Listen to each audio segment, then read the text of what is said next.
Shalom Jemaat GPPS Palu, selamat datang di ibadah online GPPS Jemaat Palu. Bersyukur dapat berjumpa kembali dalam ibadah raya hari ini. Mari siapkan diri dan hati kita untuk menerima lawatan Tuhan dalam ibadah raya hari ini. Sebelumnya, perlu saya sampaikan panduan mengikuti ibadah secara online. Yang pertama, mari siapkan diri untuk mengikuti ibadah sebab ini adalah ibadah dan bukan tontonan. Yang kedua, ikuti setiap acara ibadah, turut menyanyi ketika puji-pujian, dan membaca ayat Alkitab saat pengkhotbah menunjuk ayat untuk dibaca, serta berdoa saat diajak berdoa. Yang ketiga, karena ini adalah ibadah dan bukan tontonan, dilarang bercakap-cakap selama ibadah berlangsung. Yang keempat, gunakanlah pakaian yang sopan dan duduklah dengan sopan. Selamat menikmati lawatan Tuhan. Tuhan Yesus memberkati.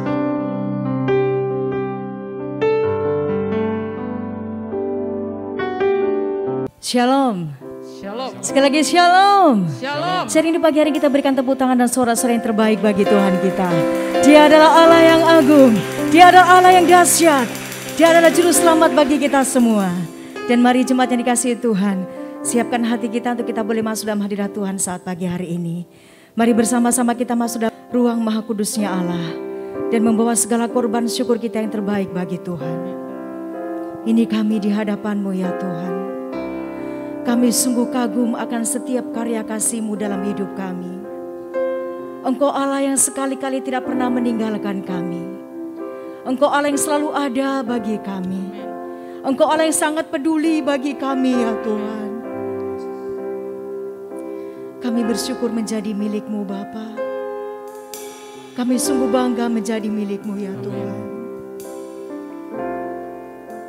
Haleluya Yesus.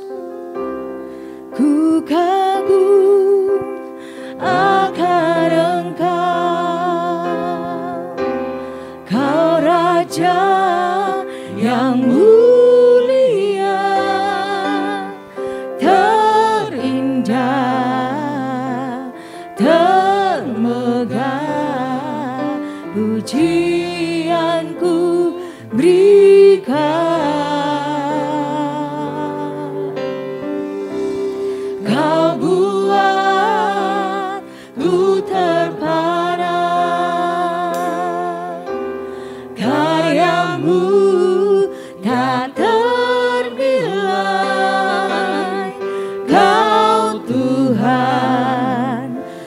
Pencipta layak diagungkan,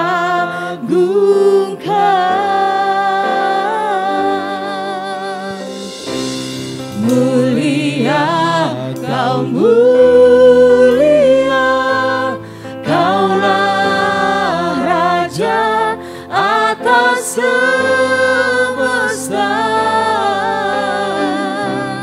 Izinkan ku mendekat, meninggikan seluruh bumi menyembah.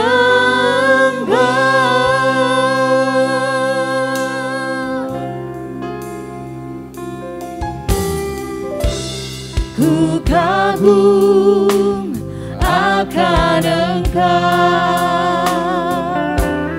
Kau Raja yang mulia, terindah,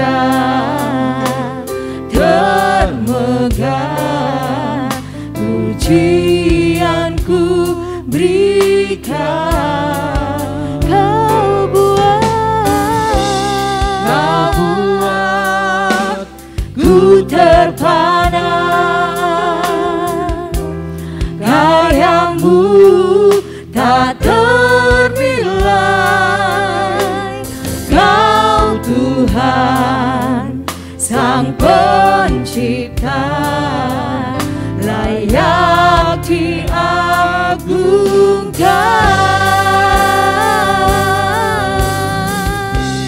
Mulia Kau mulia, Kaulah Raja atas semesta. Izinkan ku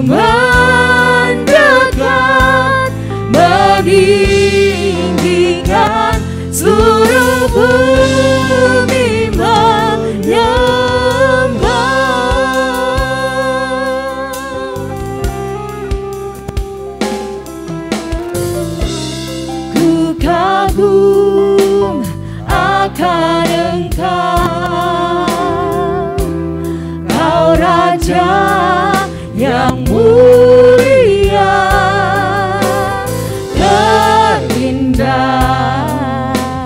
termegah, pujianku berikan. Kau buat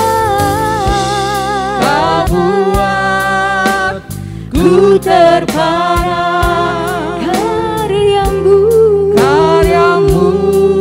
tak ternilai. Kau Tuhan Sang Pencipta, layak diagungkan.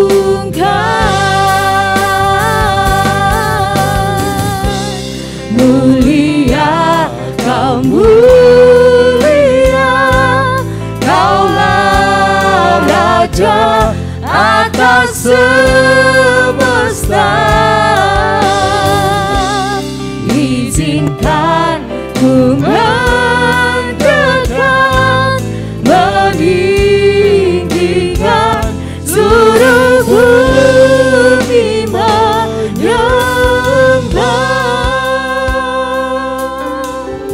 Sejumlah jemaat Tuhan bangkit berdiri. Ku kagum akan Engkau, Kau Raja yang mulia, terindah, termegah, pujianku berikan. Kau buat ku terpana, karyamu tak ternilai.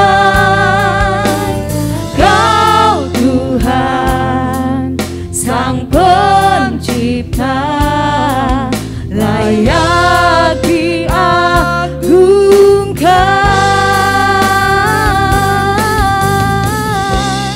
Mulia, Kau mulia, Kaulah Raja atas semesta.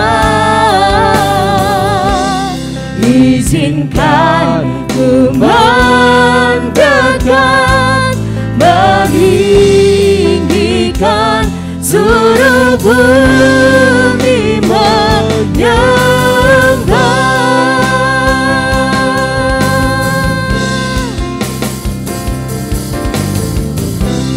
Mulia, Kau mulia, Kaulah Raja atas semesta.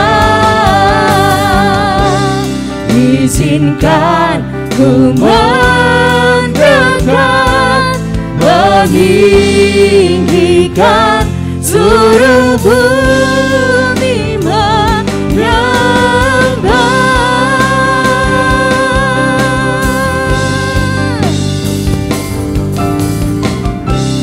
Mulia, Kau mulia, Kaulah Raja atas semesta.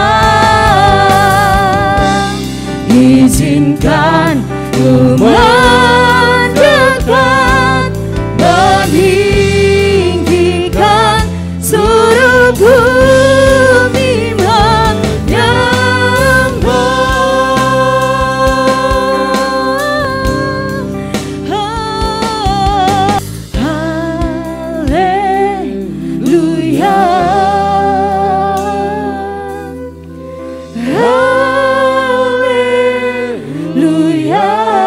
Bersama-sama kita angkat tangan kita di hadapan Tuhan.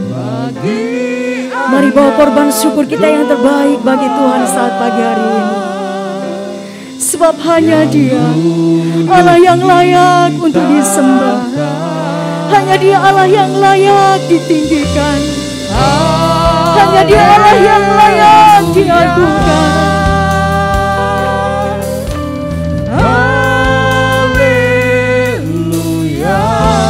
Kami di hadapan-Mu Tuhan.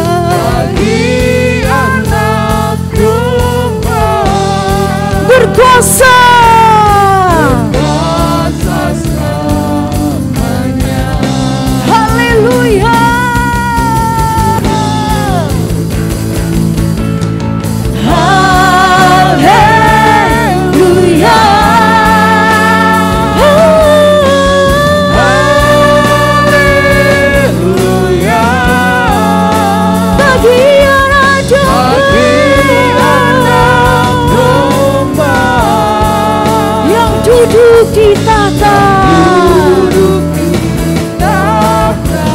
Haleluya. Haleluya.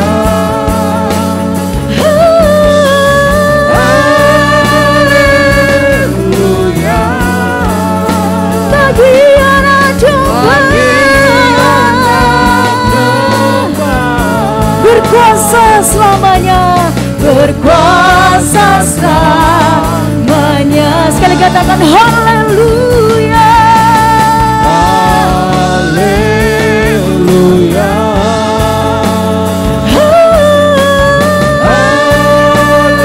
Haleluya. Bagi anak domba yang duduk di tahta. Duduk di tahta. Haleluya. Haleluya.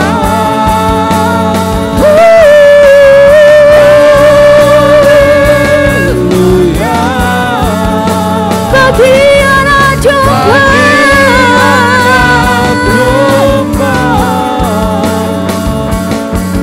berkuasa selamanya.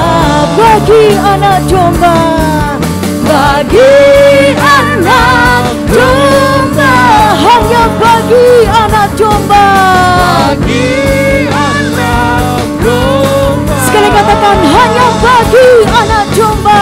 Bagi anak domba. Berkuasa, berkuasa selamanya. Haleluya. Segala pujian, hormat, penyanjungan kami hanya bagimu di tempat yang maha tinggi. Amin. Engkau Allah yang layak ditinggikan. Amin. Engkau Allah yang layak diagungkan. Amin. Engkau adalah Allah yang layak dimuliakan. Amin. Kami sungguh bersyukur menjadi milik-Mu ya Tuhan.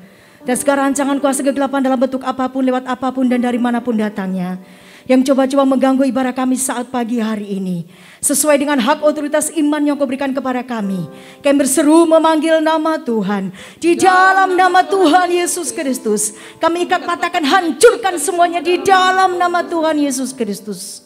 Terima kasih Bapa. Kami siap untuk memuji dan memuliakan nama Tuhan hanya di dalam nama Tuhan Yesus Kristus. Haleluya. Amin. Sekali lagi berikan tepuk tangan yang terbaik bagi Allah kita. Haleluya. Silakan duduk jemaat Tuhan.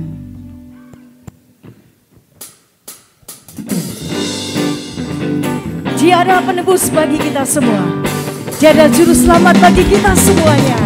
Dan mari bersama-sama kita hidup dalam kemenangan yang Tuhan telah berikan dalam hidup kita.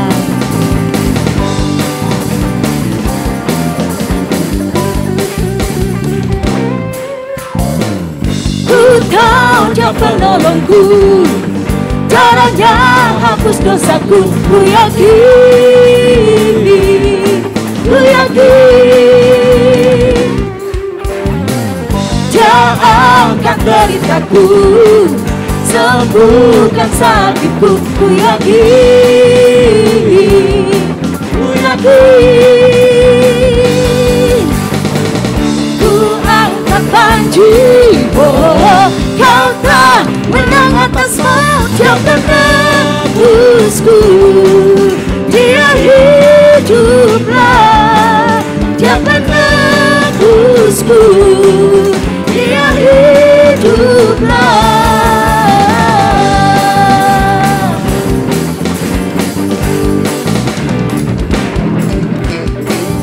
Ku tahu Dia penolongku, darahnya hapus dosaku. Ku yakin, ku yakin. Dia angkat deritaku, sembuhkan sakitku. Ku yakin, ku yakin. Ku angkat banjir, Ku angkat wajib. oh, Menang atas maut. Dia penebusku, Dia hiduplah. Dia penebusku, Dia hiduplah. Kembali saja jemaat Tuhan, bangkit berdiri. Mari bersama-sama kita akan pujian ini bagi Tuhan. Ku tahu Dia penolongku, caranya hapus dosaku. Ku yakin Dia angkat deritaku, sembuhkan sakitku. Ku yakin ku angkat panji, oh, Kau telah menang atas maut. Dia penebusku, Dia hiduplah. Dia penebusku, Dia hiduplah. Kau bebaskanku, Kau bebaskan, bukan bangkit, bukan menari menyambut kerajaanmu datang. Sama-sama katakan, Dia penebusku, Dia hiduplah. Dia penebusku, Dia hiduplah. Dia penebusku, Dia hiduplah. Dia penebusku, Dia hiduplah. Dia penebusku,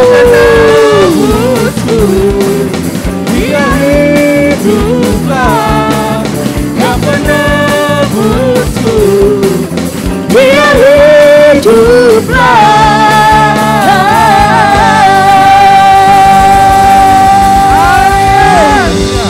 Haleluya. Bapak Ibu sekalian diberkati oleh Tuhan. Mari tengok kanan kiri Bapak Ibu sekalian. Haleluya. Yang diberkati oleh Tuhan, mari tengok kanan kiri. Kita melihat bahwa ada wajah-wajah sukacita di sana. Amin. Amin. Amin. Yang bersukacita di dalam Tuhan, sekali lagi hari ini kita berikan tepuk tangan dan sorak-sorai yang terbaik bagi Tuhan kita. Haleluya. Mari bersama-sama kita tinggikan dan agungkan Dia, Allah yang dahsyat, Allah yang berkuasa, Raja damai bagi setiap kita, Juru selamat bagi umat manusia. Dia adalah Yesus Kristus Tuhan.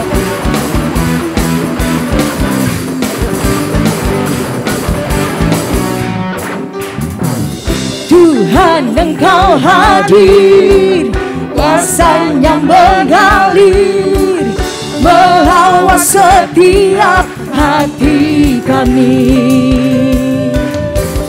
Roh-Mu membebaskan, Roh-Mu membangkitkan, kebesaran-Mu dinyatakan,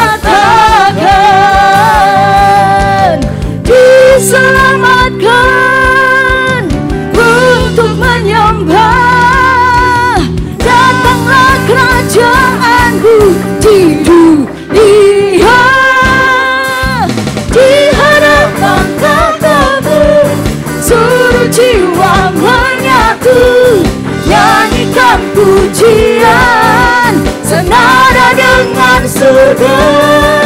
Kami datang bersatu, sembah puji nama-Mu, semesta bersuka bersama dengan surga.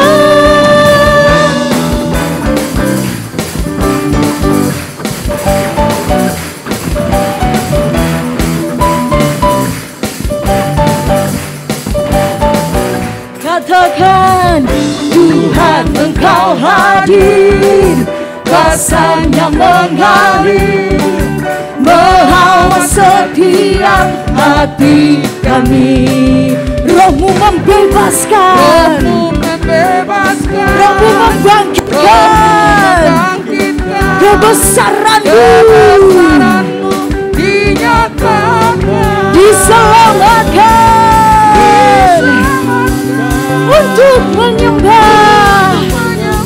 Datanglah kerajaan-Mu di dunia.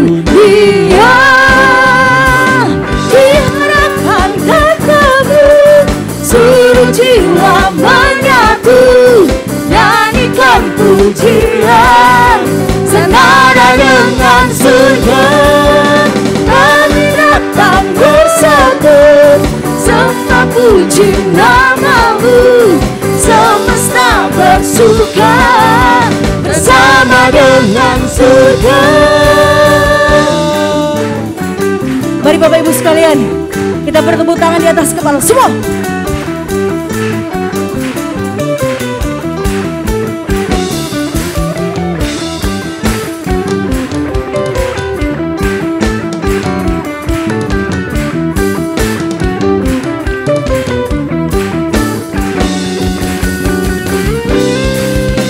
Engkau yang dahsyat bagi kami Tuhan, Engkau yang berkuasa, Engkau Raja damai, Juru selamat bagi kami.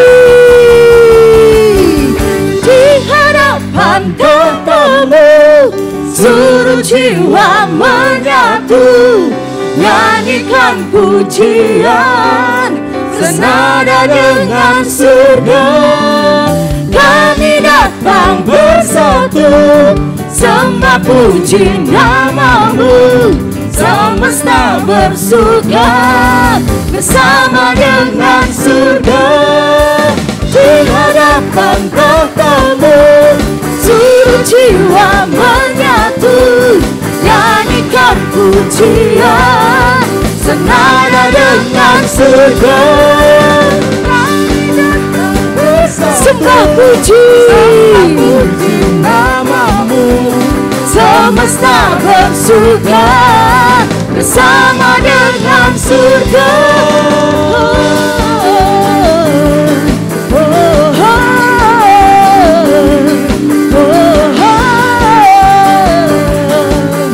Senada dengan surga.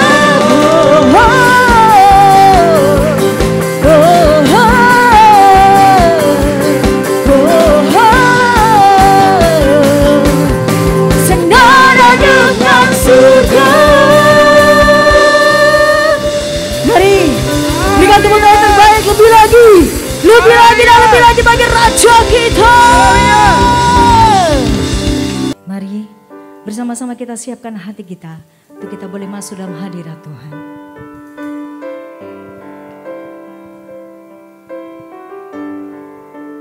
Kami datang kepadamu ya Tuhan,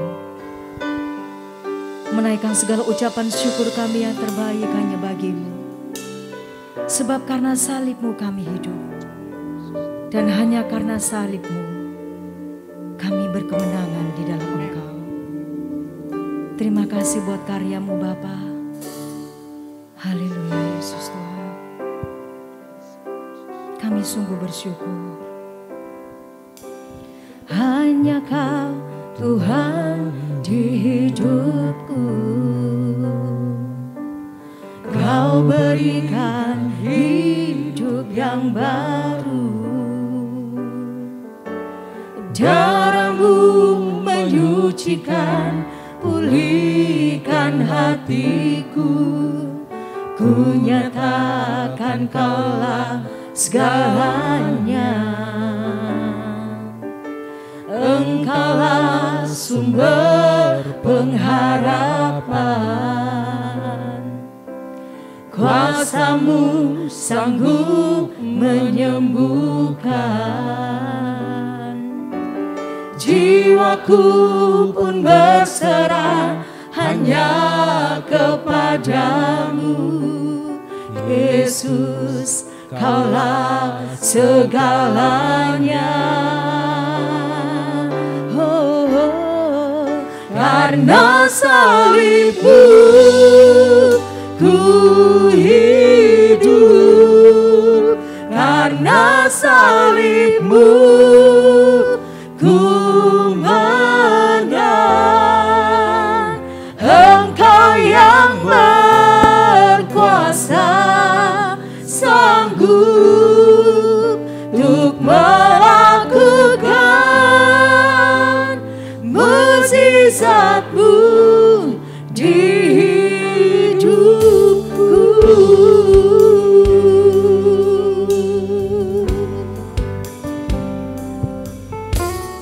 Hanya hanya Kau Tuhan di hidupku. Kau berikan hidup yang baru, darah-Mu menyucikan, pulihkan hatiku. Ku nyatakan Kaulah segalanya.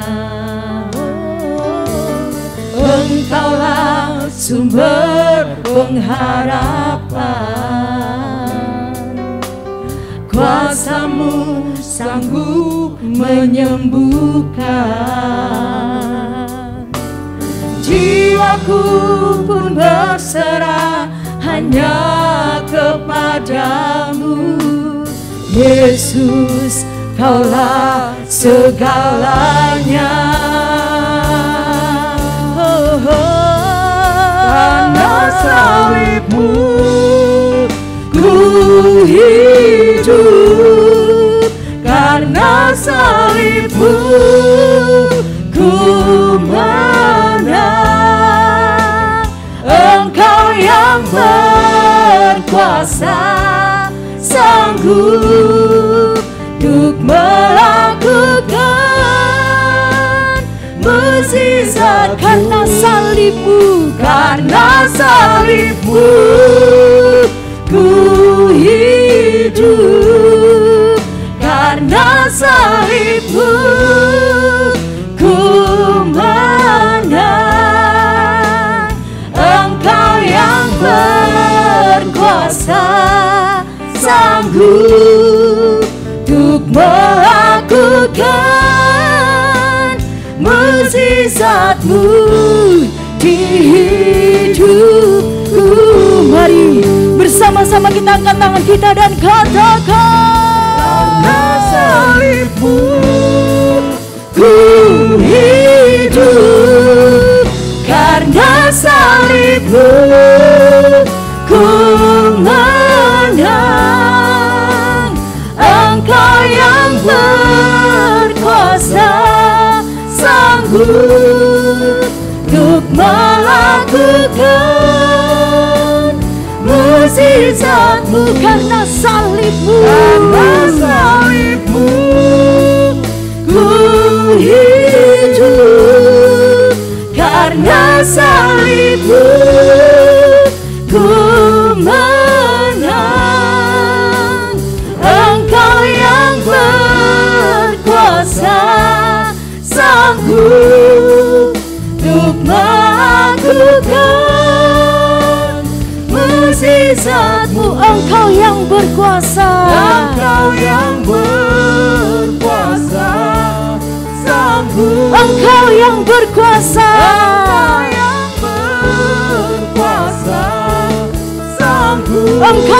berkuasa, Engkau yang berkuasa, sanggup untuk melakukan mukjizat-Mu di hidupku.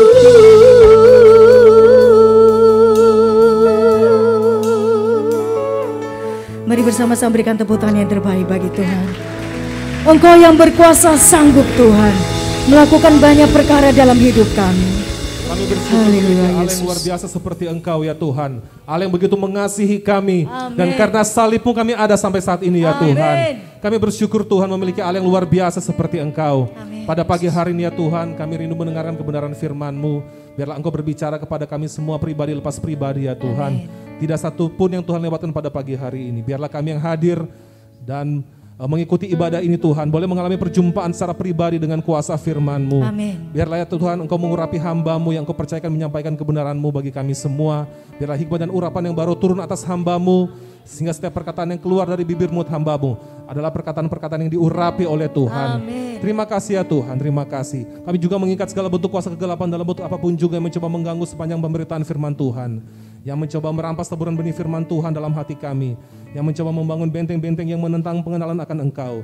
Di dalam nama Tuhan Yesus Kristus, kami katakan hancurkan kuasa yang di dalam nama Tuhan Yesus. Dalam nama Tuhan Yesus, kami hanya mengizinkan Roh-Mu yang hadir dan menguasai seluruh tempat ini. Amin. Biarlah Engkau beracara ya Tuhan, dan kami percaya kami pulang dari tempat ini kami tidak sama seperti waktu kami datang. Amin. Kami pulang diubahkan oleh Tuhan. Amin. Di dalam nama Tuhan Yesus kami berdoa dan mengucap syukur. Haleluya. Amin. Amin. Silakan duduk jemaat Tuhan. Puji nama Tuhan, Shalom. Puji Tuhan, kita bersyukur Tuhan memberikan lagi kesempatan anugerah bagi kita untuk boleh beribadah. Puji Tuhan. Selamat datang bagi semua jemaat Tuhan yang dikasihi Tuhan, baik yang dalam ruangan ini maupun yang di luar ruangan, maupun juga yang mengikuti secara live streaming, baik yang di dalam negeri maupun dari berbagai negara. Tuhan kiranya memberkati.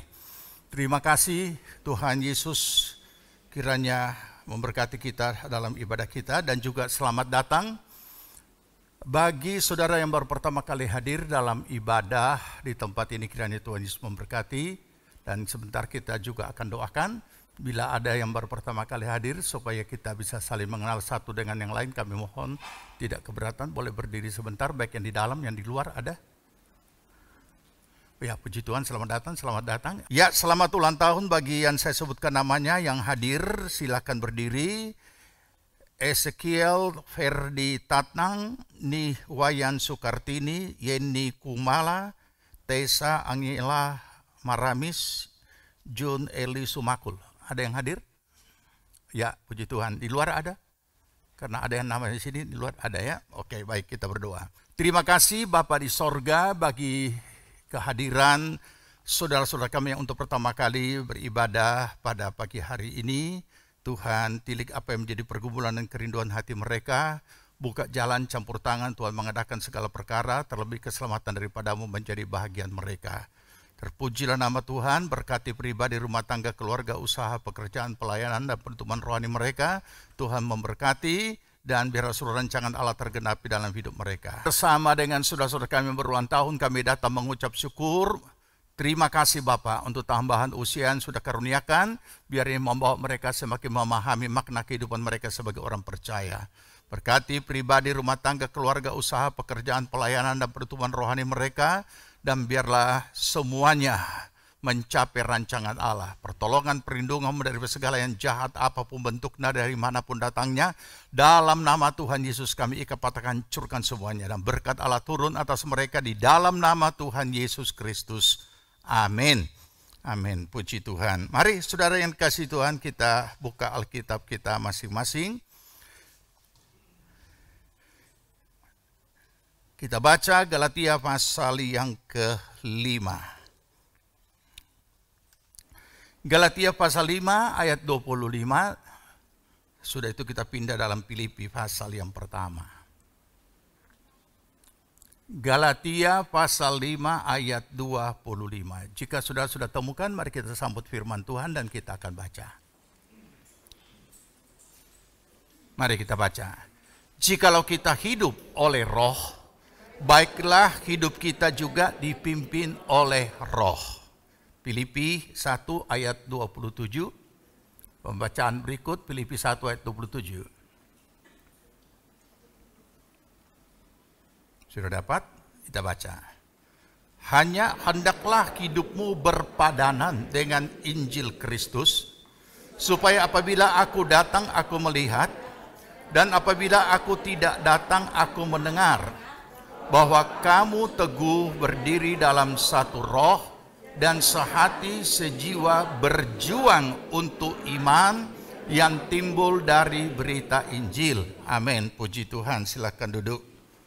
Kita akan lanjut belajar kebenaran firman Tuhan, yaitu dengan satu topik, hidup oleh Roh dan dipimpin oleh Roh. Kita masuk pada bahagian yang kedua. Ya, saya berikan beberapa singkatan atau mengingatkan beberapa hal yang mendasar.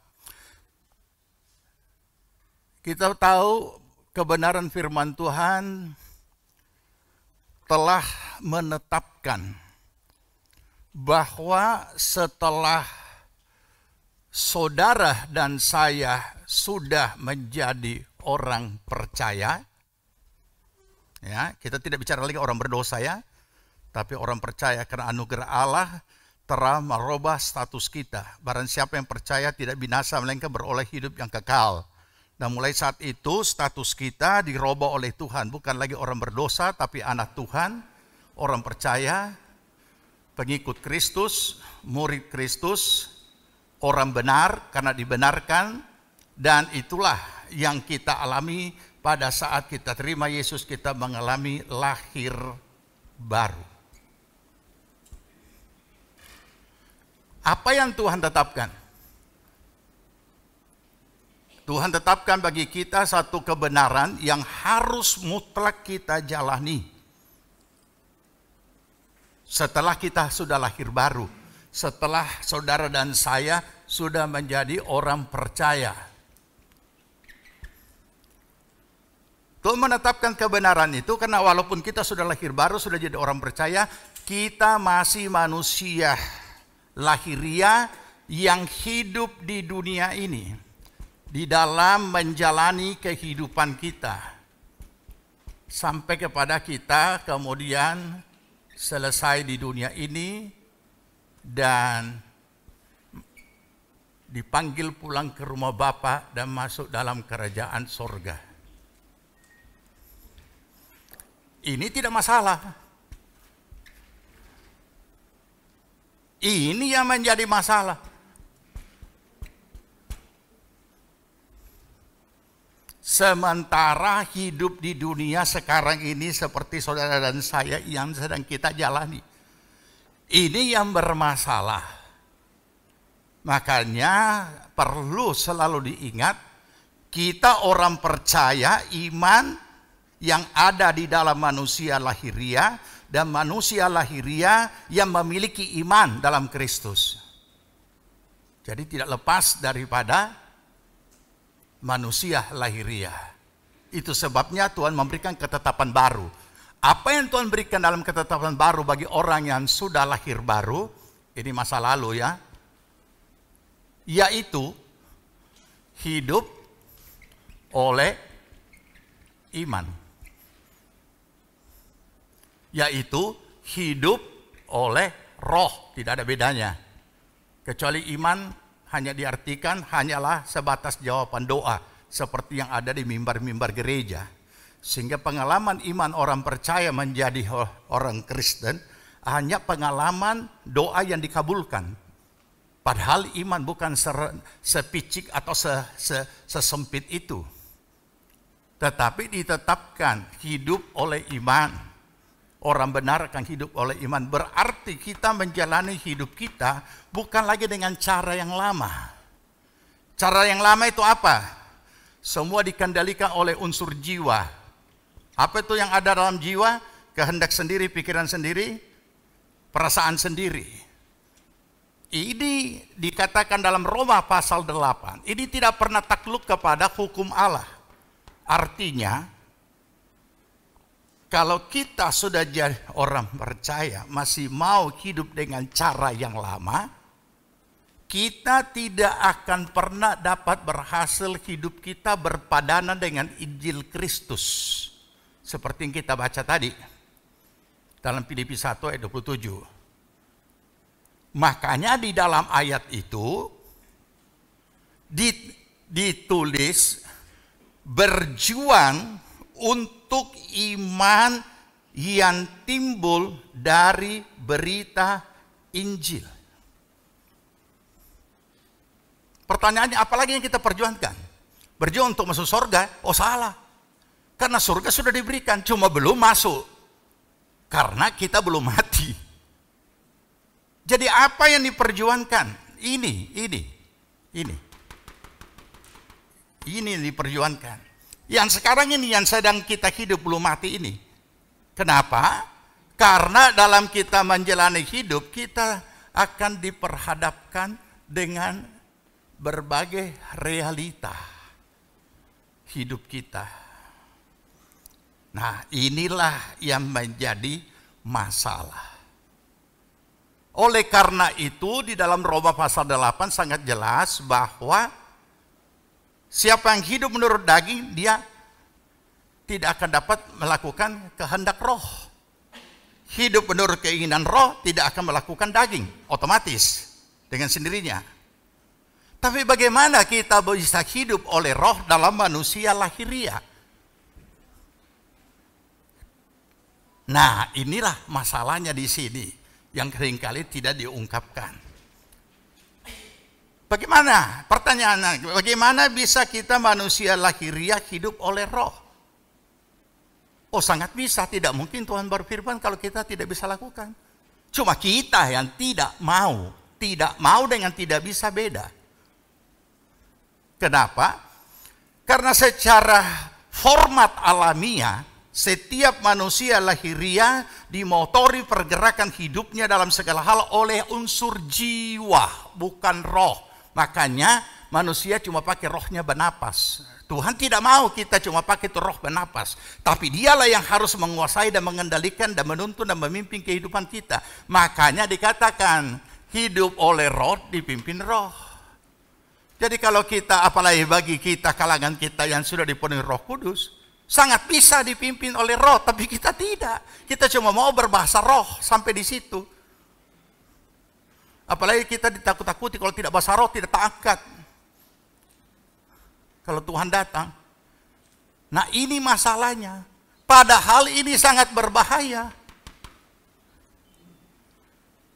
Nah, oleh karena itulah mengapa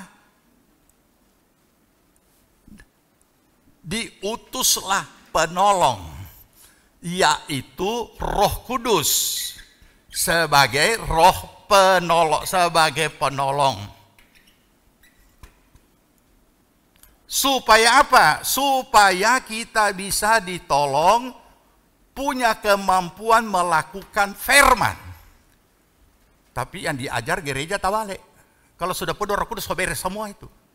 So pasti jadi sabar, so pasti jadi baik-baik, sudah pasti jadi lemah lembut, sudah pasti ada penguasaan diri. Makanya orang-orang yang sudah berbahasa roh itu jadi sasaran.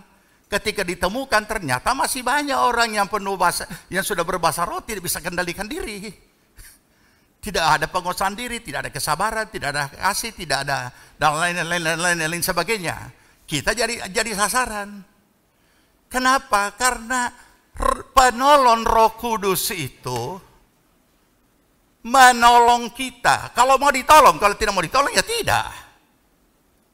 Ya, jadi ini perlu kita pahami hal-hal yang mendasar ini supaya kita mengerti. Jadi kalau demikian apa yang diperjuangkan? Ya.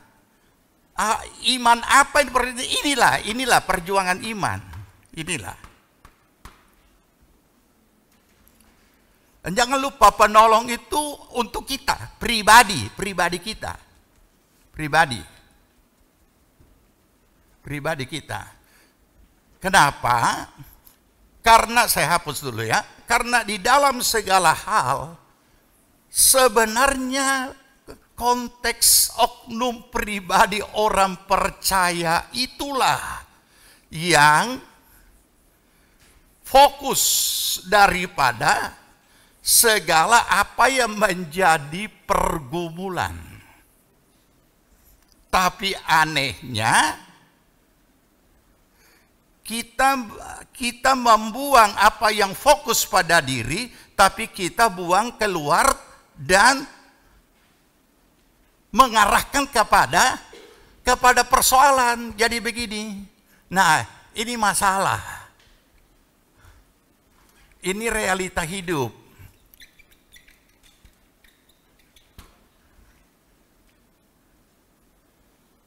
Apa saja bentuknya macam-macam.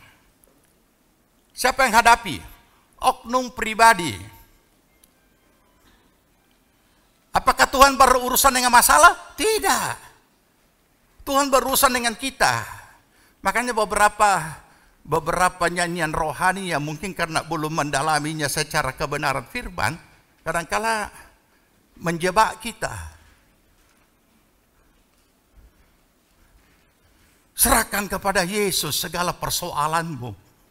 Jadi yang terjadi, jadilah seperti itu. Jadi dia datang kepada Yesus dengan persoalan besar. Apalagi pengkhotbah berkata, taruh di kaki Yesus, jangan bawa pulang. Siapa juga yang mau bawa pulang? Tapi begitu kita amin, kita berdiri, naik ulang di sini.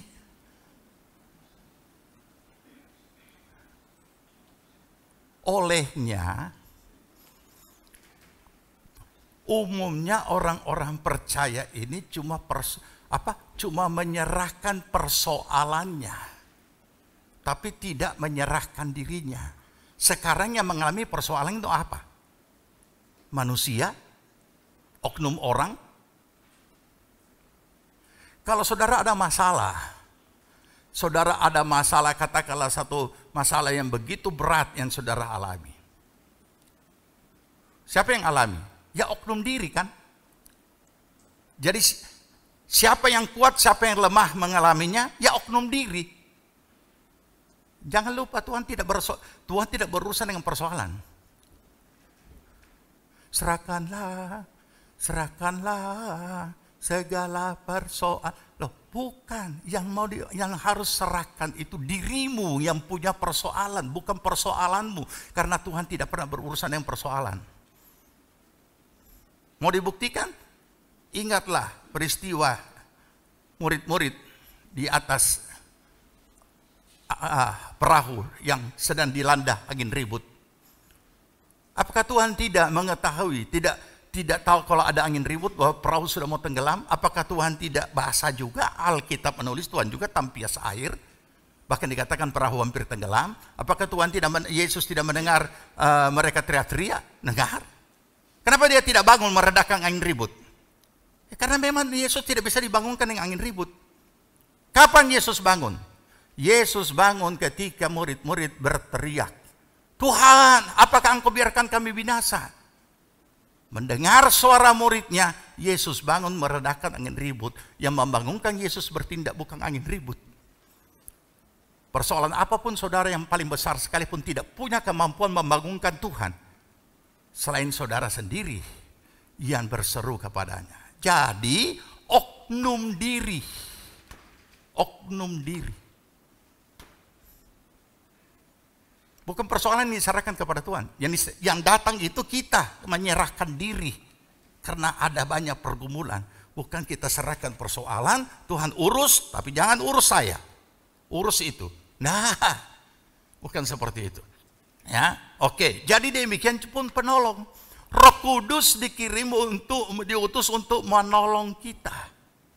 Menolong kita untuk dapat melakukan kebenaran firman Tuhan yang secara manusia lahiriah tidak mampu dan tidak bisa kita lakukan karena keinginan daging ini yang menghalangi kita. Maka itu sebabnya Roh Kudus diutus untuk menolong kita dalam ketaatan kepada firman. Karena kita tahu di dalam Roma pasal 8 mengatakan orang yang dipanggilnya dan dipilihnya dari semula sudah ditetapkan untuk menjadi seperti Yesus.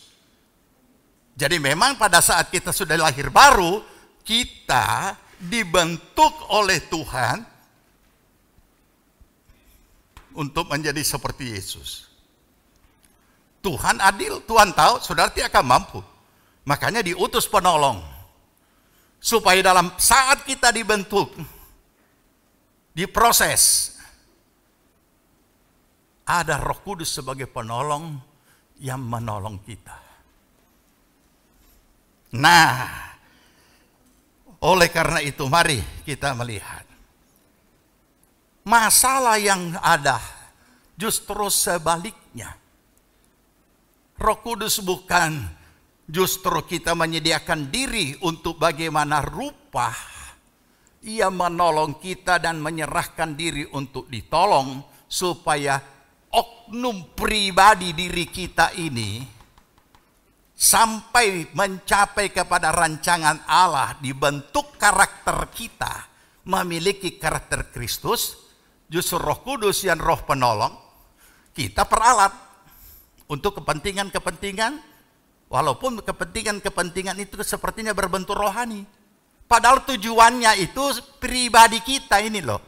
Diri kita pribadi ini, karakter diri kita yang sewaktu-waktu bisa muncul karena masih manusia lahiriah, ini yang dibentuk sampai dikatakan mengeluarkan buah-buah Roh Kudus. Lagi-lagi orang percaya tidak tertarik buah-buah Roh Kudus, lebih tertarik dengan karunia-karunia Roh Kudus. Mengajar bagaimana bisa menyembuhkan orang, supaya dapat karunia mimpi, dapat karunia nubuat, dapat karunia penglihatan, dapat karunia menyembuhkan, melakukan mujizat, dan lain sebagainya. Makanya kita tidak heran orang-orang yang berkarunia, karakternya parah.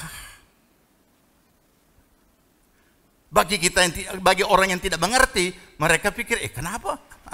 Mulai dicemooh. Masa hamba Tuhan besar model begitu? Masa begini tidak bisa kendalikan diri? Masa di dalam gereja masih ada perkelahian? Masa di dalam sinode masih ada perkelahian? Tidak usah kita heran, kalau kita mengerti kita tidak heran. Nah, jadi itulah sebabnya mengapa Tuhan kita baca yang kita baca tadi di dalam Galatia, jika kita hidup oleh Roh, baiklah hidup kita juga dipimpin oleh Roh. Jadi setiap pribadi kita yang telah mengalami baptisan Roh Kudus, apalagi sudah berbahasa roh, harus punya pengalaman iman tiap-tiap hari bagaimana Roh Kudus itu memimpin dia. Dia harus bisa saksikan bagaimana bentuknya. Apa yang dia alami pada saat Roh Kudus itu memimpin dia.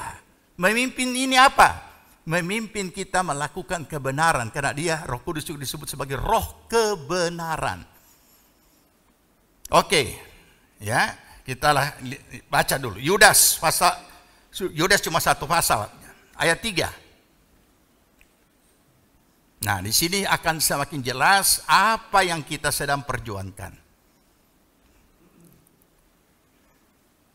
Oke, kita baca ayat 3. Saudaraku yang kekasih, sementara aku bersungguh-sungguh berusaha menulis kepada kamu, lanjut, tentang keselamatan kita bersama. Aku merasa terdorong untuk menulis ini kepada kamu dan menasehati kamu, supaya kamu tetap berjuang untuk mempertahankan iman yang telah disampaikan kepada orang-orang kudus. Jadi perjuangan ini apa? Perjuangan apa? Mempertahankan iman. Jadi siapa yang mempertahankan iman? Ya oknum diri itu. Kita ini yang sudah ditebus tapi masih hidup, belum mati. Nah ini bukan perjuangan masuk surga. Perjuangan ini adalah mempertahankan iman. Apa itu mempertahankan iman? Bukan cuma pindah kepercayaan, itu sudah parah, itu sudah murtad, tidak usah cerita lagi yang begitu. Tapi mempertahankan iman ini bagaimana kita bisa setiap hari dapat melakukan ketaatan atas firman Tuhan. Sehingga seperti ayat yang kita baca dalam Filipi tadi, hidup kita berpadanan dengan Injil, sesuai dengan Injil Kristus.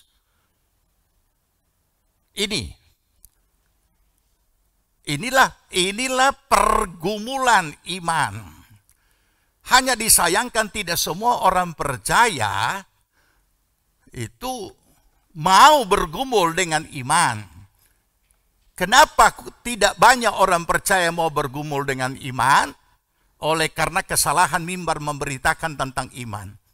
Umumnya hanya diberitakan adalah, bukan kesalahan mimbar itu modelnya mimbar. Orang di balik mimbar yang memberitakan iman umumnya hanyalah sampai kepada pemahaman bahwa iman itu hanya sebatas jawaban doa.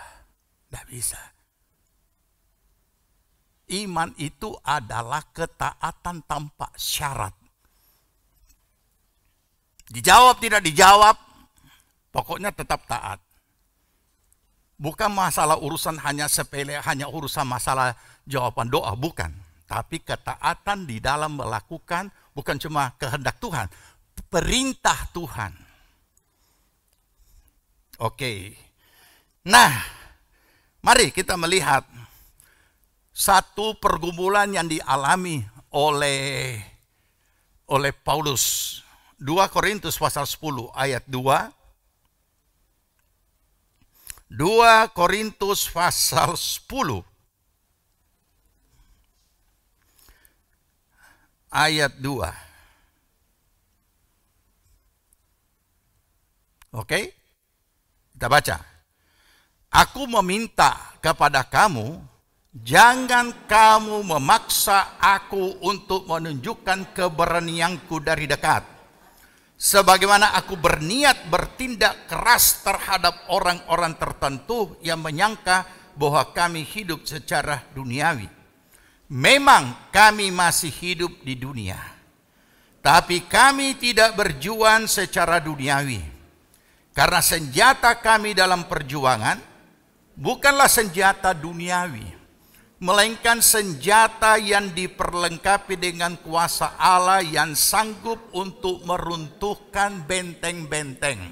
Nah, saya mau bertanya, saudara bisa mampu merenungkan, berimajinasi apa yang sedang Paulus alami dan bagaimana gejolak antara emosi daging ini dan peranan Roh Kudus dalam dirinya? Bisa? Kalau saudara kita, sementara kita baca, saya sudah bisa, waduh, kamai tua ini, dorang pancing ini. Ayo. Jangan kamu memaksa aku untuk menunjukkan keberanianku dari dekat. Hampir tak pancing. Saya mau tanya saudara, pernah saudara hadapi masalah yang kemudian sudah tidak bisa atasi dan ternyata tak pancing? Apa yang terpancing ini? Emosinya. Kita mau kasih tahu ya, jangan pancing sampai kita datang dengan keberanian menghadap kamu. Kira-kira kalau dibahasakan sederhana, jangan paksa ya. Itu seringkali juga kita dengarkan kalimat yang hampir sama ini atas mantan-mantan preman yang sudah bertobat tetapi dicerca sana sini. Kalau dulu mungkin jangankan dicerca, dia yang habisi orang dengan cara premannya. Itu banyak biasa kesaksian kita dengar. Sampai dia harus bertanya, boleh saya jadi imam? Boleh saya jadi imam? Nah, maksudnya dia kalau supaya tahu siapa saya nih sebelum jadi imam, kira-kira seperti itu. Paulus juga manusia lahiriah. Ini yang saya suka Alkitab, karena Alkitab tidak muluk-muluk. Apa yang menjadi hal-hal yang secara manusia dia sampaikan. Jadi Alkitab juga tidak menutup-nutupi keadaan Paulus. Jangan paksa kita datang sama kamu dengan berani. Jangan paksa saya. Saudara so tangkap kan? Berarti so apa ini? Sudah sampai puncak. Nah, tapi kemudian itu dapat teratasi. Ya, memang kami ini masih hidup di dunia. Tapi kami tidak berjuang secara duniawi. Kenapa? Karena dari apa yang dihadapi dia ini seringkali situasi kondisi yang kita hadapi memaksa kita, memancing kita untuk keluar lagi dari asli yang dulu. Keinginan daging, kehendak daging ini. Terus pertanyaannya, di mana kehadiran Roh Kudus dan di mana itu mulut yang sebar bahasa roh? Oke? Nah ini perlu, ini hal-hal real seperti ini yang perlu kita pelajari. Bagaimana mengatasinya ini? Saudara, karena kalau kita tidak benar-benar paham dan menyerah, segala sesuatu yang ada dalam diri kita dari unsur jiwani sudah terformat secara otomatis, langsung muncul. Tanpa dipanggil, tanpa ini, sama saja lumrah.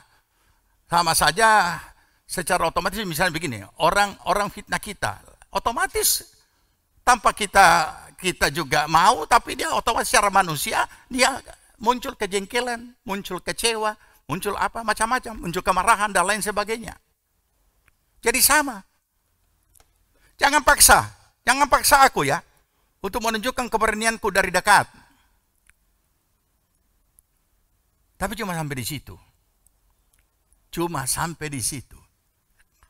Dan dikatakan, senjata kami adalah perjuangan, bukan senjata duniawi. Melainkan senjata yang diperlengkapi dengan kuasa Allah yang sanggup untuk meruntuhkan benteng-benteng. Apakah kita bisa capai sampai di sini? Artinya, kekuatan daging yang ada pada Paulus tidak diberi kesempatan untuk menghadapi situasi kondisi yang bisa jadi masalah besar kalau dia bertindak secara daging.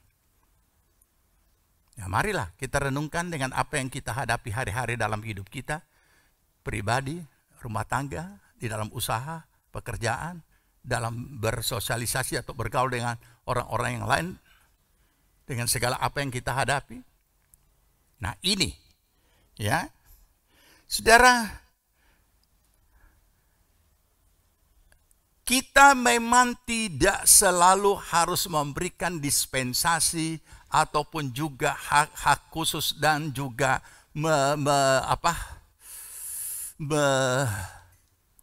mengexcuse daripada segala kehendak daging kita. Tetapi yang jelas kita setiap pribadi walaupun sudah dibaptis Roh Kudus harus tahu bagaimana kekuatan kuasa daging itu dalam diri manusia lahiriah. Roma pasal 7. Supaya kita tidak menghakimi dan kita juga tidak menyerah. Tidak menjadi terlalu lemah.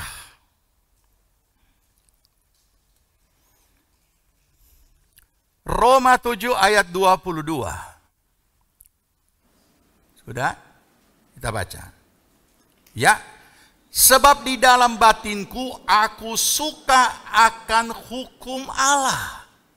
Tetapi di dalam anggota-anggota tubuhku aku melihat hukum lain yang berjuang melawan hukum akal budiku dan membuat aku menjadi tawanan hukum dosa yang ada di dalam anggota-anggota tubuhku. Apalagi? Why? Aku manusia. Bayangkan. Tidak ada jalan keluar. Itulah format daging. Itulah format kehidupan setiap manusia lahiriah. Bagi orang yang sungguh-sungguh tetapi tidak memahami dan tidak menemukan hal ini, mereka menjadi frustasi. Aduh, sudah usaha setengah mati, hidup suci masih juga buat dosa. Saya tidak cukup cuma Roh Kudus, saya mau roh yang lebih kuat dari Roh Kudus supaya saya tiba-tiba langsung beres. Langsung, tidak ada orang yang menjalani hidup kudusnya itu secara otomatis, tapi itu pergumulan yang sangat siksa. Ini dia. Dan firman Tuhan menulis seperti ini. Tidak ada jalan lain. Tidak ada yang bisa tolong. Sehingga dia menemukan Yesus yang bisa tolong. Jadi saudara, mari pertama-tama yang harus kita tanamkan adalah Roh Kudus diberikan untuk oknum-oknum pribadi supaya hidup dan keberadaannya boleh mencapai dibentuk seperti Kristus. Itu dulu. Bukan urusan-urusan lain. Tidak usah dulu pusing dengan nanti tidak berbahasa roh, tidak terangkat, itu urusan belakang. Hidup sekarang ini. Diri kita ini untuk dapat menjadi Kristus. Dapat berpadanan dengan Injil Kristus. Ketahuilah itu diberikan kepada kita untuk menolong kita. Supaya kita dapat melakukan ketaatan. Nah, apa sebabnya, saudara? Karena dikatakan berpadanan dengan Injil Kristus, berarti itu bicara soal bagaimana kita hidup dapat melakukan firman. Roh Kudus itu diberikan untuk itu. Itu yang paling inti dan paling pokok supaya kita tetap bisa berdiri tegar, teguh walaupun di segala apapun yang kita hadapi, yang tetap bisa berdiri teguh. Yang lainnya menyusul, bukan tidak penting. Mau bernubuat, mau mimpi-mimpi, mau apa, itu karunia. Terserah Tuhan mau kasih atau tidak, terserah Tuhan. Karena namanya karunia pemberian, bukan pembentukan. Buah itu yang pembentukan. Nah, inilah yang perlu kita pahami. Dan karena ini adalah hidup yang berpadanan dengan Injil Kristus, merupakan satu perjuangan iman bagaimana kita bisa hidup sesuai firman. Ya jelas kita harus pahami dulu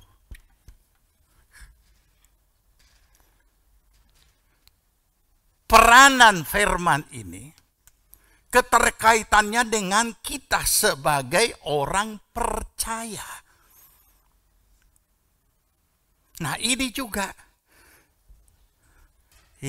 yang perlu kita pahami. Kenapa? Sebab pemahaman terhadap kebenaran firman ini sering masih menjadi tanda tanya bagi orang percaya, belum memahaminya. Jadi jangan kita anggap begini ya. Saya baca firman. Saya mau ikuti apa kalimatnya. Bagaimana saudara ikuti kalimatnya? Nah, saya kasih petunjuk supaya saudara paham. Firman Allah selama dia baru bentuk kalimat, saudara belum bisa lakukan. Karena dia hanya kalimat. Saudara juga belum dapat mengalami dan menikmati kuasanya, kekuatannya, hasilnya. Karena dia masih kalimat. Baik, kita buka Ibrani 4 ayat 12. Ibrani 4 ayat 12. Dan masing-masing siap dengan satu kalimat firman ya. Saudara siap. Dan kita mau buktikan bagaimana kita lakukan. Saudara nanti cari ayat dan sebutkan ayat apa saja. Dan kita akan buktikan bagaimana caranya melakukan. Ya, cari memang ayat. Oke. Sekarang Ibrani 4 ayat 12. Sudah dapat? Sebab firman Allah itu hidup dan kuat. Kalau terjemah lama, berkuasa. Dan lebih tajam daripada pedang bermata dua maupun manapun. Ia menusuk amat dalam sampai memisahkan jiwa dan roh, sendih-sendih dan sumsum. Bukan main. Ia sanggup membedakan pertimbangan dan pikiran hati kita. So, ada yang dapat ayat? Ayat apa? Tolong Bu, ayatnya. Sebutkan kuat-kuat. Matius 6 ayat 33. Oke, tampilkan. Oke, sudah. Mana? Kita baca sama-sama. Yang lain siap ya? 2, 3. Tetapi carilah dahulu kerajaan Allah dan kebenarannya, maka semuanya itu akan ditambahkan kepadamu. Oke, berarti masih ada tafsirannya. Tolong cari ayat yang tidak ada tafsiran, yang merupakan kalimat langsung. Karena orang akan bertanya, kerajaan Allah itu apa? Tambahannya itu apa? Sudah? Siapa di sini yang sudah dapat? Jangan cuma terima kelar, karena kita punya ibadah memang begini. Ya. Ada lagi? Ulangan 5 ayat 19, tampilkan. Jangan mencuri. Oke, sekarang saya mau tanya. Bagaimana caranya ini firman saudara lakukan? Yang to the point tadi, yang singkat. Yang singkat di ulangan tadi, itu contoh. Jangan mencuri. Oke. Bagaimana saudara praktekkan ini? Dan kapan ini bisa terjadi? Dan mengapa bisa terjadi?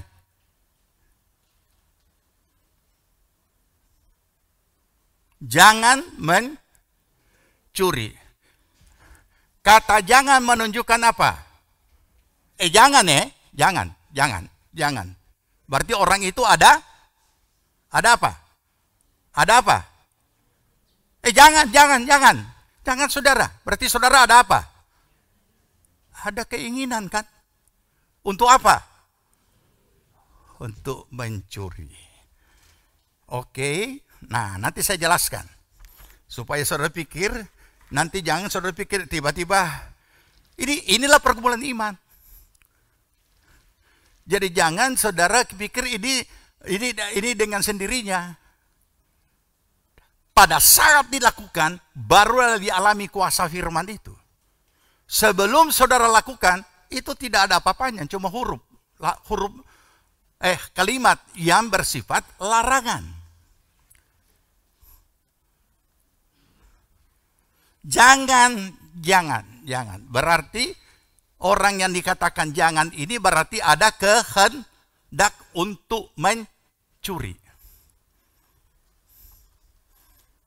Nah, ada kehendak untuk mencuri, tapi ada larangan jangan mencuri. Apa yang saya alami? Saya ada kehendak untuk mencuri, dan ini sangat mendesak dan saya harus, bukan cuma, karena ada orang mencuri karena kejahatan, ada orang mencuri karena situasi kondisi, tapi tetap juga Alkitab mengatakan jahat, tidak boleh. Akan tetapi saudara bisa tahu apa pergumulan yang terjadi. Kenapa ini saya ambil contoh ayat ini yang paling gampang. Karena kita tahu ada juga nama-nama rasul kan yang ditangkap KPK, toh? Ya berarti mestinya jangan korupsi. Tapi berarti ada keinginan. Nah, keinginan ini kalau tidak diatasi, walaupun ada kata jangan, tetap dia mencuri. Nah, sekarang mengertilah kita apa yang dikatakan oleh Paulus tadi. Di dalam diriku ada 2 hukum. Batinku mengaminkan itu firman. Tapi ada kuasa lain yang ada di dalam. Dan ini perjuangan, ini pergumulan. Ada yang masih pergumulan yang masih bisa ditimbang-timbang. Ada pergumulan itu yang sangat cepat sehingga tidak ada kesempatan untuk mempertimbangkannya karena dia terjadi secara alamiah sesuai dengan anatomi yang ada pada tubuh kita dan hormon-hormon yang ada dalam tubuh kita, dan itulah emosi.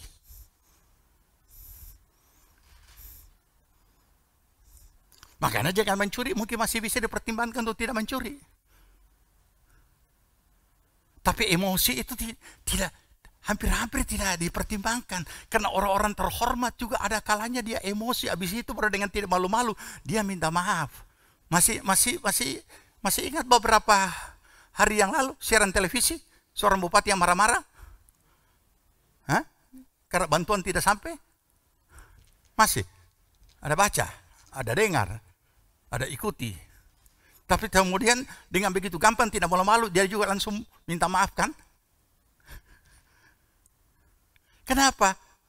Karena di dalam diri kita ini secara format alamiah unsur jiwani ini memang semua bekerja secara otomatis. Makanya kenapa firman Tuhan, mengapa Tuhan itu mengirim penolong supaya kita melatih diri kita hidup oleh roh. Bukan cuma bahasa roh. Hidup oleh roh. Yaitu, apa wujudnya? Dalam keseharian kita menyerahkan diri kita dipimpin oleh roh. Jadi satu proses yang terjadi dalam diri kita yang tidak diketahui oleh orang lain. Itulah pergumulan kita untuk bagaimana menaklukkan kehendak jiwa ini dibawa kehendak roh. Tapi aneh, kita cuma pakai kita punya roh untuk bernapas. Nggak bisa, saudara, nggak bisa. Padahal sudah sangat luar biasa kalau kita bisa berbahasa roh. Kedagingan itu seharusnya diperangi. Dengan kata Roma pasal 8, dengan roh kamu mematikan perbuatan-perbuatan daging. Nah ini yang perlu kita pahami. Oke, kenapa ini tidak dipahami? Nah ini rahasianya saya bukakan. Kenapa Tuhan tidak memahami dan tidak melakukannya? Ya karena tidak tahu. Nah kenapa tidak tahu? Tidak dikasih tahu. Nah inilah dia, kuncinya di sini. Ketaatan selalu hubungannya dengan firman. Hidup yang berpadan dengan Injil adalah hidup yang sesuai dengan firman. Nah bagaimana saya boleh berhasil melakukan ini? Pertama-tama kita harus pahami sesuai dengan yang kita baca di Ibrani, bahwa firman itu hidup dan berkuasa.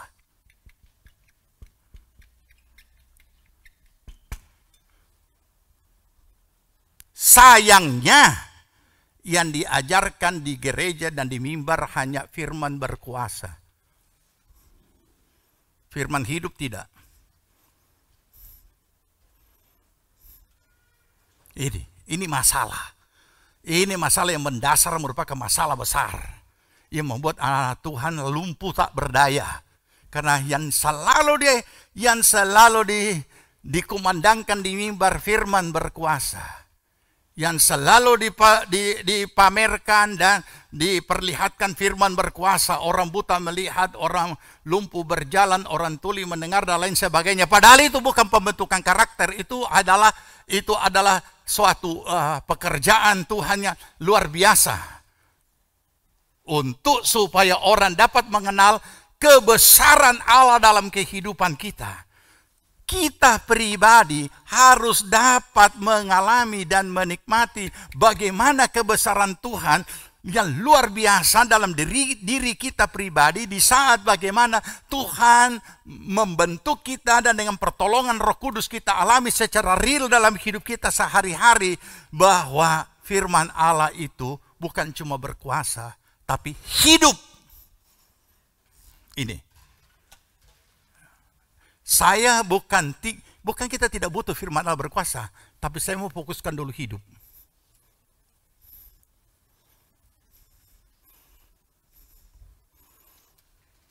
Firman Allah itu hidup. Amin. Tapi pemahaman kita apa? Firman Allah itu hidup, pemahamannya apa? Hidup berarti ada wujudnya. Iya kan?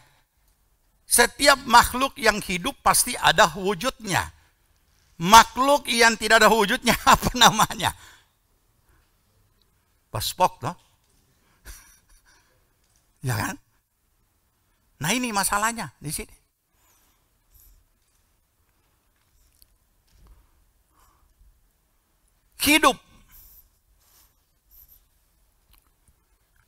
hidup berarti dia hadir secara nyata, secara real dalam dunia nyata, yang dalam dunia hidup, dalam kehidupan nyata. Itu yang harus kita sadari. Anehnya, ketika firman yang hidup ini menyatakan dirinya kepada seseorang, orang itu menganggapnya itu itu problem. Bantu dalam doa. Saya kasih contoh konkret. Bantu dalam doa, saudara-saudara. Ini kebaktian ibu-ibu ini. Saya banyak pergumulan. Barusan saya difitnah orang.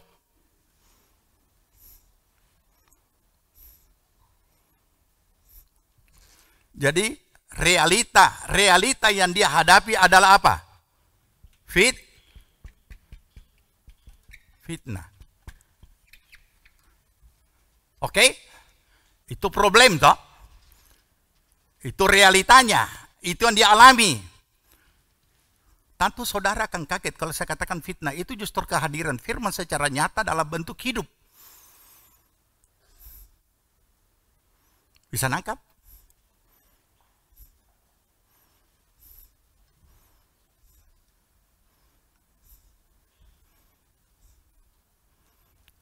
Nah, ini dia.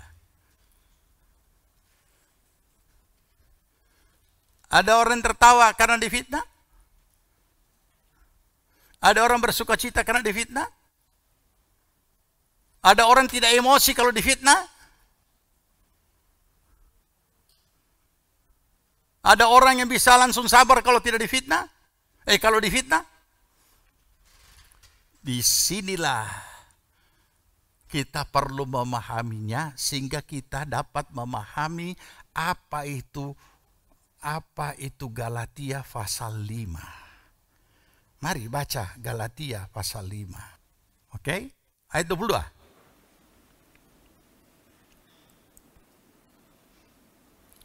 Baca. Tetapi buah roh ialah kasih, sukacita, damai sejahtera, kesabaran, kemurahan, kebaikan, kesetiaan, kelemah lembutan, penguasaan diri. Tidak ada hukum yang menentang hal-hal itu. Sekarang saya bertanya, bisakah semua ini saudara dapati dari dalam doa? Nah, ini kadang-kala juga pemberitaan yang bukan keliru, tidak sepenuhnya disampaikan. Dapatkah saudara menjadi sabar hanya dengan berdoa? Seperti salah satu daripada buah roh ialah sukacita. Di antaranya ada apa? Kesabaran.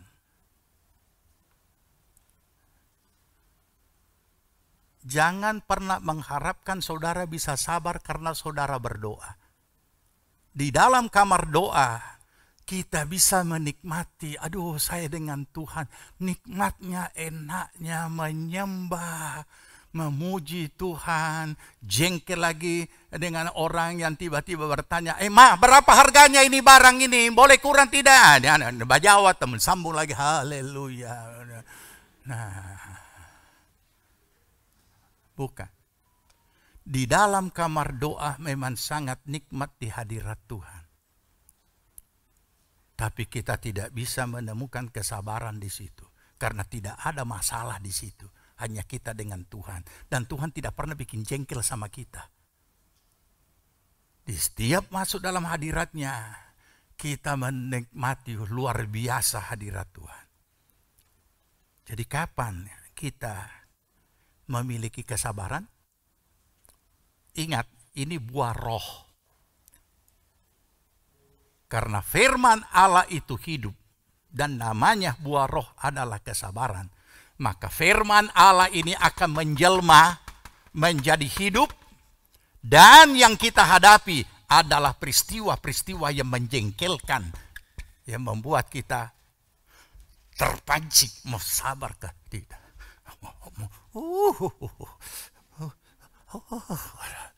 Tuhan Yesus, Roh Kudus tolong. Roh Kudus tolong. Roh Kudus tolong. Roh Kudus tolong. Roh Kudus tolong. Ya.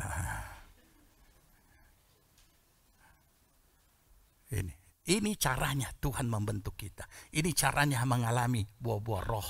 Buah-buah roh itu bukan pemberian, proses. Ini caranya tuh ketaatan bisa terwujud. Mari kita sadari ini.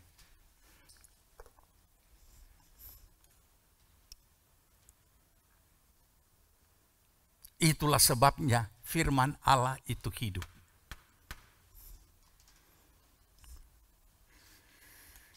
Buah roh ialah kasih. Jangan saudara gambarkan, oh kasih, aduh indahnya. Kemana-mana baku kele, naik mobil, laki-laki dulu turun buka pintu mobil untuk yang perempuan. Aduh, bukan seperti itu saudara. Itu di film-film dan di sinetron. Ya? Tapi apakah kita memiliki kasih akan dihadirkan pengkhianatan dan hal-hal yang menghancurkan kasih kita. Dan apakah kita masih mengasihi? Karena kemungkinan yang kita punya hanyalah filia. Dan yang kita punya hanyalah storge. Filia itu apa? Kasih persaudaraan. Onde-onde dibalas panada. Apa itu storge? Antara orang tua dan anak. Tetapi yang Tuhan inginkan kita punya agape.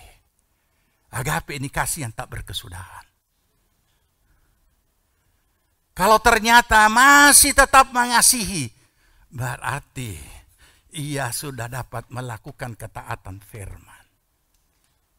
Inilah hidup yang dipimpin roh ini. Baik, saya kira cukup sekian. Nanti lain kali lagi kita belajar.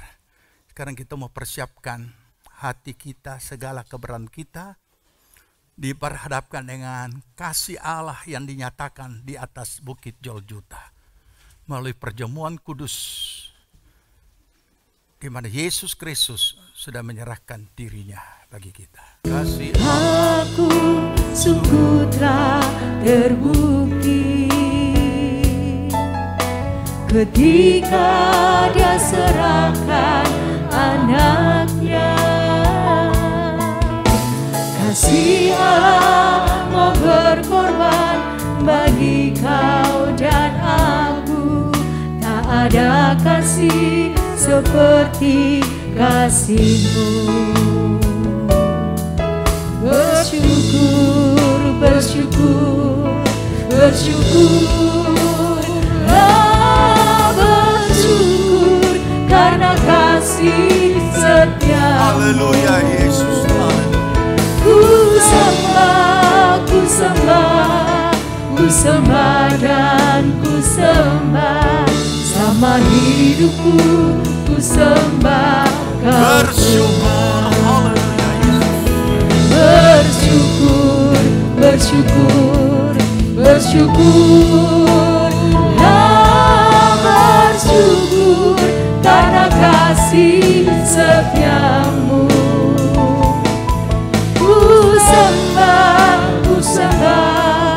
Ku sembah dan ku sembah.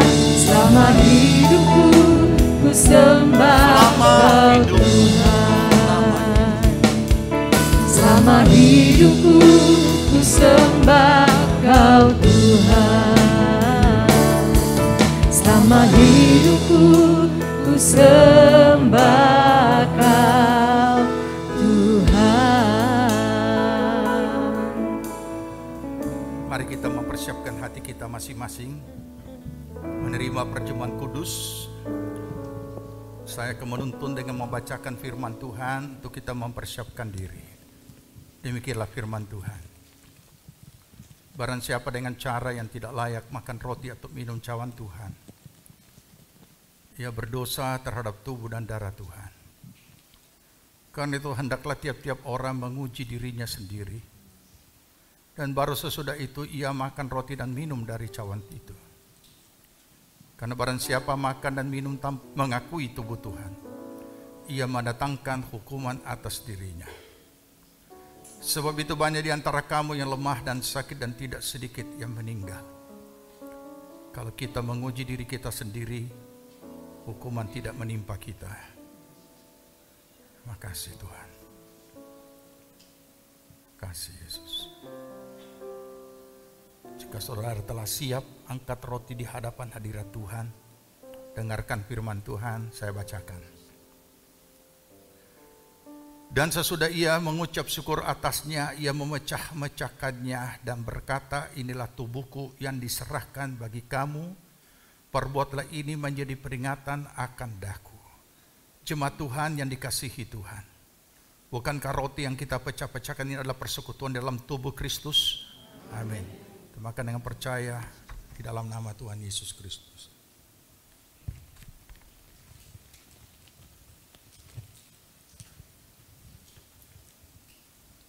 Makasih Tuhan.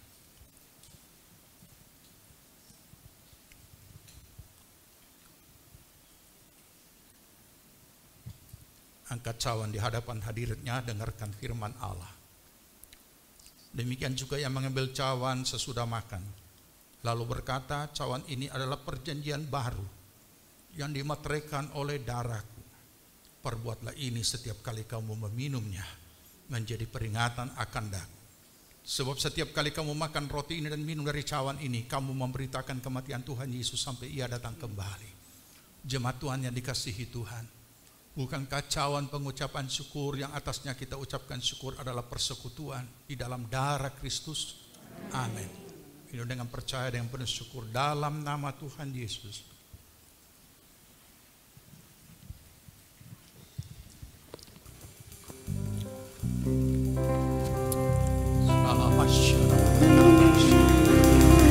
Naikkan syukur, beri syukur kehadirannya, beri penghormatan, pengagungan, kemuliaan hanya bagi Engkau Yesus Kristus. Ya alamat, ya alamat syaramat. Malam-malam ya alamat syaramat. Kenapa ya? Haleluya Yesus, haleluya, haleluya, haleluya. Berikan syukur hadirat, naikkan pujian, penghormatan, pengagungan, kemuliaan hanya bagi Allah Bapa di sorga. Haleluya, haleluya. Ya Allah masyangkarlah batakramaya. Terima kasih Bapa di sorga. Kami boleh menikmati anugerah Allah dalam kehidupan kami.